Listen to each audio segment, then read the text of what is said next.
अखिलेश जी की, तो अखिलेश जी के भी यहां पर काफी 2,91,798 डाउटफुल वोटर हैं। कितने?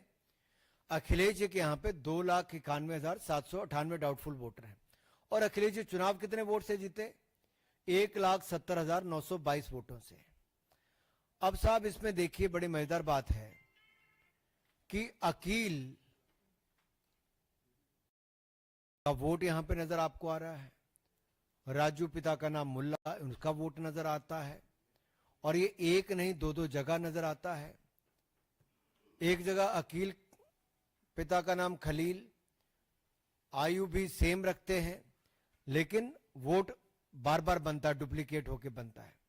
इसी तरह से फेक एड्रेस के साथ 1,53,919 वोट बनते हैं, जिनमें से एक उदाहरण मैं आपको दे रहा हूं कि 79 वोट एक ही आईडी पे 79 वोटर आईडी बनती है हाउस नंबर 244 पे, 185 नंबर पोलिंग बूथ पे कन्नौज में। और कन्नौज आप जानते हैं किसके इलाका है। दूसरा आप देखिए हाउस नंबर 187 में पोलिंग बूथ नंबर 150 पे कितने ही वोट बन गए। और उससे अगले देखिए जबरामऊ में हाउस नंबर 7 में 484 नंबर बूथ पे कितने पोलिंग बूथ बन गए। सब फर्जीवाड़ा ऐसे किया है। फिर मास एडिशन जो हुई उसमें आपको नाम सुन के और एडिशन सुन के अपने आप पता चल जाएगा। रोजी बेगम 120 साल उम्र, मुफीद 107 उम्र, कहां पे? रसूलाबाद में, कन्नौज में। अब कल एक टी शर्ट पहन के तो आए थे, क्या इनकी टी शर्ट भी पहन के आएंगे ये लोग? क्या अखिलेश जी भी वोट चोरी के जुर्म में इस्तीफा देंगे? डिंपल जी की भी कहानी इसी तरह की है। 2,55,914 डाउटफुल वोटर हैं, जिनमें से 2,21,639 वोट से वो जीती है। तो क्या इनको भी इस्तीफा देना है? इनके भी वोटर देखिए मास एडिशन में नाम क्या है? सबरी बेगम, हमदीन बेगम, शाह मोहम्मद, उम्र कितनी है? 78 साल, 78 साल, 81 साल, मोहम्मद शाहबाज, नूर मोहम्मद रहमानी, निसार बानो 79 साल उम्र, 83 साल उम्र, 84 साल उम्र। अब डिंपल जी से मेरा सवाल यह है, क्या वो भी इस्तीफा देंगी? और कोलत्तूर में 19,476 डाउटफुल वोटर हैं स्टालिन जी के यहां पे। और आप देखिए 9,133 वोटर फेक एड्रेस पे कैसे बने हैं। हाउस नंबर 11 पे 30 वोटर आईडी एक ही घर पे बन गए, 84 नंबर पोलिंग बूथ पे कोलत्तूर असेंबली सेगमेंट में। मोहम्मद अमीन, जफर अली, आरिफा, आयशी बीबी, अनवर, रईफुल्ला, रफीउल्ला, रफीउल्ला, ये तीन तीन नाम रफीउल्ला के तीन तीन वोटर आईडी बन गए भाई। स्टालिन जी कहां हो? Mister Stalin, my question to you is how Rafiullah name appears 3 times on polling booth number 157. Is it a mistake or is it done purposefully? And similarly,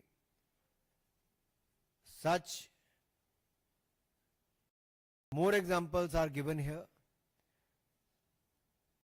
अब अगर आप ये हेडलाइंस को देखेंगे तो घुसपैठिए वोट बैंक को बचाने के लिए राहुल गांधी जी एसआईआर पर प्रश्न चिन्ह खड़ा करते हैं, स्टालिन जी एसआईआर पर प्रश्न चिन्ह खड़ा करते हैं, सोनिया जी प्रियंका जी प्रश्न चिन्ह खड़ा करते हैं, अखिलेश जी प्रश्न चिन्ह खड़ा करते हैं।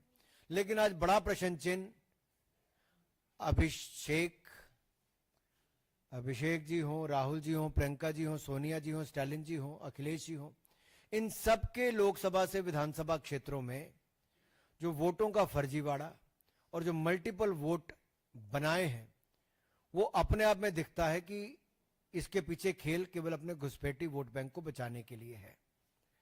मैं आपसे इतना ही कहूंगा, महाराष्ट्र में भी मैं आपको उदाहरण मैंने दिया था। महाराष्ट्र में यूपीए के टाइम पे वोट ज्यादा ऐड हुआ, हमारे टाइम पे कम हुआ।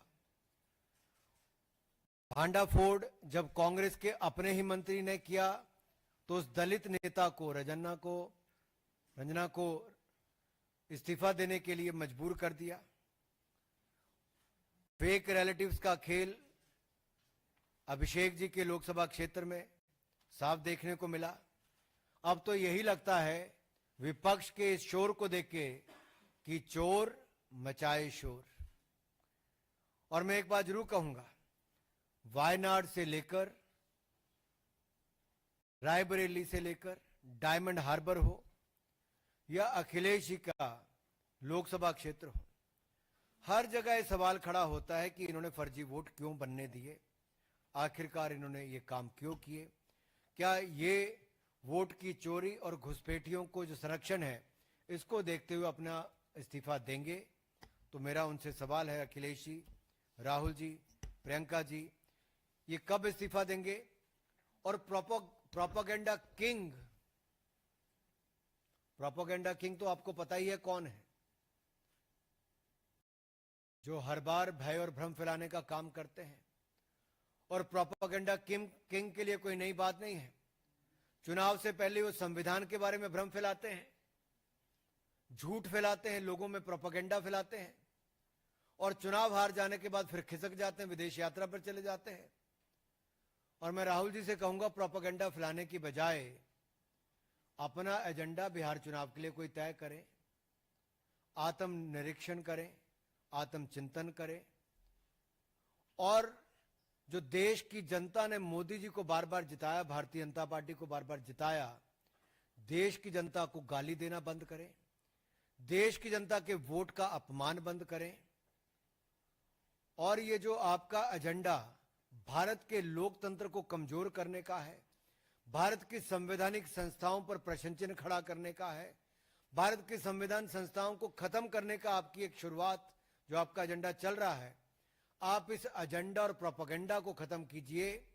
आप कोई बवंडर नहीं मचा पाएंगे, आप ब्लंडर पर ब्लंडर ही करते जाएंगे। धन्यवाद। मित्रों, प्रश्न सादर आमंत्रित है देवेंद्र पारासर, इंडिया टीवी।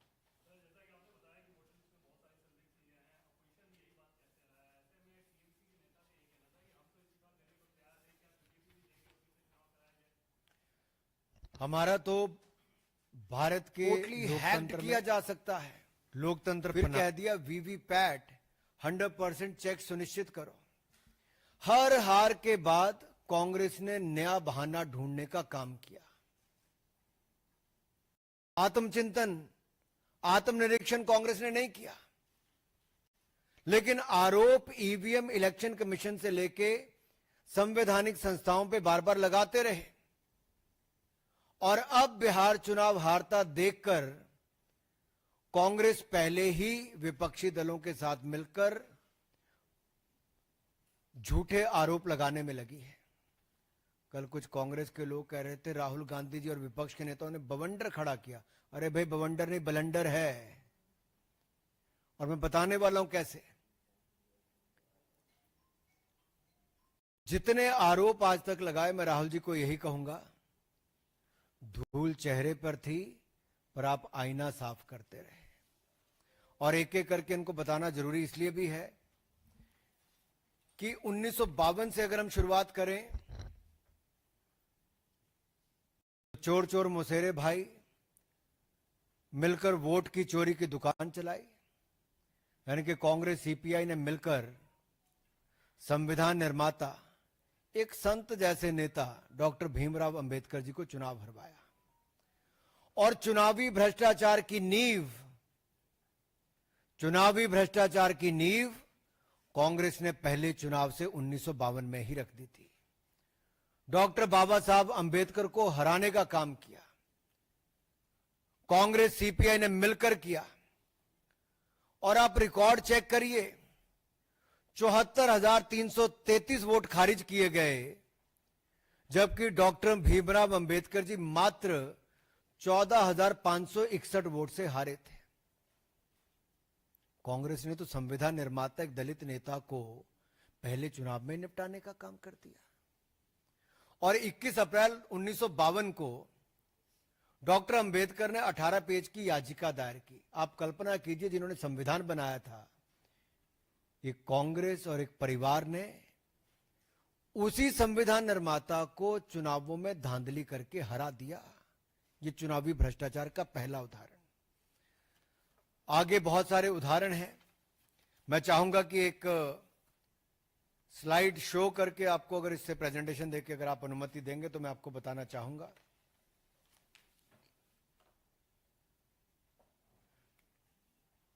अगर आप पहली स्लाइड पर देखें तो बहुत स्पष्ट दिखता है कि 1952 में, जो मैंने अंबेडकर जी का उदाहरण दिया, 1957 में बूथ कैप्चरिंग करके कांग्रेस ने काम किया, 1967 में कांग्रेस ने J&K में, जम्मू कश्मीर में पूरी तरह से, एक तरह से रिगिंग करके विरोधियों के नॉमिनेशन तक खत्म करवा के ये सब कार्य कर दिए। और सरदार पटेल पे तो आज मैं क्या कहूं, वो तो कांग्रेस ने अंदर ही अंदर उनके साथ जो किया, नहीं तो सरदार पटेल शायद पहले प्रधानमंत्री होते। तो रिगिंग पार्टी के अंदर भी और देश के चुनाव में भी कांग्रेस की करने की आदत रही है। और जस्टिस सिन्हा ने जो इंदिरा गांधी जी को 2 अकाउंट्स पे गिल्टी किया था, वो आप देखिए इलेक्टोरल माल प्रैक्टिस के लिए किया था। और 1975 में जब ये उन्होंने कहा, तो 1971 के चुनाव में सरकार के सत्ता का दुरुपयोग सरकारी मशीनरी का, सरकारी कर्मचारियों का कैसे किया जा सकता है, ये कांग्रेस की एक बड़ी नेता ने करके दिखाया। और चुनाव उनको फिर उसके खिलाफ जजमेंट आई, देश को बाद में आपातकाल झेलना पड़ा। 1987 में नेशनल कॉन्फ्रेंस के साथ मिलकर लार्ज स्केल रिगिंग कांग्रेस ने की। और राइट साइड पे देखिए, कीर्ति जा जी ने कहा कि पोलिंग बूथ लूटने का काम उनके और उनके पिताजी के लिए और कांग्रेस के नेताओं के लिए उस समय की कांग्रेस ने किया था। ये एक नहीं, ऐसे अनेक उदाहरण हैं। और इस परिवार और पार्टी का शुरू से शुरुआत ये रहा है कि चुनाव हारते हो तो वोटर पे ठीकरा फोड़ दो, या इलेक्शन कमीशन पे ठीकरा फोड़ दो, या इलेक्शन कमीशन के नियमों पर, कार्यप्रणाली पर प्रश्न चिन्ह खड़ा कर दो। इंदिरा गांधी जी ने तो यहां तक कह दिया कि मतदाता मूर्खों का टोला है। Indira Gandhi said voters a bunch of fools. और इस 77 का चुनाव हारने के बाद कहा। 1999 में जब राजीव गांधी जी हारे तो उन्होंने बैलेट पेपर पर ठीकरा फोड़ दिया। वो उस समय कहते थे इलेक्ट्रॉनिक मशीन लाओ, आज उनके सुपुत्र राहुल गांधी जी कहते हैं कि भाई ईवीएम बंद करो, वापस बैलेट पेपर पे जाओ। और ये एक के बाद महाराष्ट्र, हरियाणा, दिल्ली, अनेकों राज्यों और देश में 3 बार लगातार चुनाव हारने के बाद, 90 चुनाव हारने के बाद राहुल गांधी जी आरोप प्रत्यारोप पर लगातार जारी हैं। अब इनका मॉडस ऑपरेंडी क्या है राहुल जी का? चुनाव हारो, झूठे आरोप लगाओ, कभी इलेक्शन कमीशन में कंप्लेंट दर्ज मत कराओ, कभी सबूत मत दो, और लोकतंत्र को फर्जीवाड़ा करके एक तरह से जनता को भ्रमित करने का काम करो, लोकतंत्र को नीचा दिखाने का काम करो। मेरा राहुल गांधी से सीधा सवाल है, किस बात का डर है राहुल जी? शपथ पत्र नहीं देते, सबूत नहीं देते, झूठे आरोप लगाकर भाग जाते हो, और यही आपका तरीका हो गया है। भ्रम फैलाया चुनाव के समय संविधान का लेकर, आज संवैधानिक संस्थाओं पे प्रश्न चिन्ह खड़ा करते हो। और ये देखिए, शूट एंड स्कूट का इनका पुराना है। इलेक्शन कमीशन ने राहुल गांधी जी को बुलाया, वोटर रोल इशू पे नहीं गए, उनको कहा एविडेंस दे दो, बार बार कहा, नहीं दिया राहुल गांधी जी ने और कांग्रेस पार्टी ने। और यहां तक कि representation of peoples act, RP act में अगर देखें सेक्शन 80 में, तो no election commission, no election petition file की इनके किसी भी नेता ने, किसी चुनाव लड़ने वाले ने। और अगर आप दाहिनी ओर देखेंगे तो इंडियन नेशनल कांग्रेस और आरजेडी को, ये पूरा चार्ट देखिए आप ध्यान से। इलेक्शन कमीशन आज 13वां दिन हो गया लगातार बिहार में, वहां तो इनकी कोई इस तरह की बातचीत नहीं है, खुले मन से इलेक्शन कमीशन बात सुन रहा है, बिहार के लोगों को कोई दिक्कत नहीं है। लेकिन जब इनके पास बिहार में मुद्दा कोई नहीं बचा, चुनाव में जाने से पहले हार स्वीकार कर ली, तो अब झूठे आरोप लगाते हैं। अब राहुल गांधी जी का झूठ न्यू वोटर एडिशन पर देखिए साफ दिखता है। महाराष्ट्र का मैं आपको उदाहरण देना चाहता हूं। उन्होंने आरोप लगाया था कि वोटर एडिशन बहुत होगी। मैं आपको आंकड़े दे रहा हूं। 2004 में 4.7% वोट की वृद्धि हुई, यूपीए की सरकार थी। 2009 में वृद्धि हुई 4.1% की, फिर यूपीए की सरकार बनी। उस समय महाराष्ट्र में किसकी सरकार थी? इन्हीं की थी भाई। लेकिन जब 2019 और 24 की बात आई तो 1.3% और 4.4% और 2014 में मात्र 3.4%। ये कम है 2004 और 2009 से। तो मैं राहुल गांधी जी से पूछना चाहता हूं और विपक्ष से पूछना चाहता हूं, क्या आपने उस समय वोट चोरी की थी, वोट फर्जीवाड़ा किया था? चुनाव आपने वैसे जीता था। आप देश के मतदाता को नीचा दिखाने का कांग्रेस पार्टी काम कर रही है। अपमान कर रहे हो आप देश के मतदाताओं का। और अगर आपको इस स्लाइड से अगला देखिए, उन्होंने दूसरा आरोप लगाया था कि 5 बजे के बाद कहते बहुत वोट बढ़ गए, जो 5 बजे से पहले कम पड़े थे। यह स्लाइड आपके सामने है। 5 बजे से पहले 58 लाख वोट 1 घंटे में पड़े, प्रति घंटा 58 लाख वोट पड़े, और 5 बजे के बाद 32.5 लाख वोट प्रति घंटा पड़े। तो स्पष्ट है कि राहुल गांधी जी के आंकड़े भी झूठे हैं और वो भी झूठे हैं। झूठ बोलो और भाग जाओ, आरोप लगाओ भाग जाओ, सबूत मत दो, केवल आरोप लगाओ, भ्रम फैलाओ। और कांग्रेस पार्टी ने जो फॉर्म 17C है, उनके सभी एजेंट ने साइन किया, कोई डिस्प्यूट नहीं हुआ। अगर उनके पोलिंग एजेंट कोई आरोप नहीं लगाते तो आप क्यों कैसे कह सकते हो? कोई इलेक्शन पिटीशन आज तक फाइल नहीं की कांग्रेस के किसी नेता ने, तो आज इस तरह के झूठे आरोप क्यों लगते हैं? और कांग्रेस में आंतरिक लोकतंत्र खत्म हो चुका है। के.एन. रजन्ना ने, कांग्रेस के वरिष्ठ नेता, जब अपनी पार्टी पर सवाल खड़ा किया कि भाई हमारी सरकार थी 2024 में कर्नाटक में कांग्रेस की, जब ये वोटर लिस्ट बनी तब आप आंखें मूंद करके बैठे थे, हाथ पे हाथ धर के बैठे थे, तब क्यों नहीं बोले? तब तो मुंह में दही जम गया था, होंठ सिल गए थे। जब उन्होंने बात कही तो उनको नोटिस नहीं दिया। फिर एक बार दलित नेता के ऊपर गाज गिरी।